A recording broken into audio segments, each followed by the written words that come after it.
টাকা দিয়ে আপনি কি করবেন? টাকা দিয়ে আপনি বাড়ি কিনতে পারবেন, কিন্তু ভালো পরিবার তৈরি করতে পারবেন না। টাকা দিয়ে আপনি বিছানা কিনতে পারবেন, কিন্তু ঘুম কিনতে পারবেন না।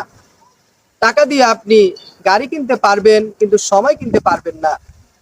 টাকা দিয়ে আপনি বই কিনতে পারবেন, কিন্তু জ্ঞান কিনতে পারবেন না। তাহলে টাকা দিয়ে আপনি কি করবেন?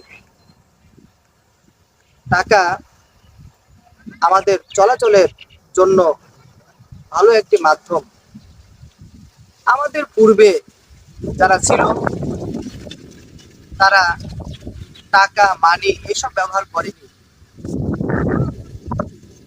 তাহলে তারা কি উন্নত ছিল না? তখনকার সময় আর এখনকার সময় তফাৎটাই আলাদা। তখনকার সময় মানুষ বিমান বানাতো না, এখনকার সময় মানুষ বিমান বানায়।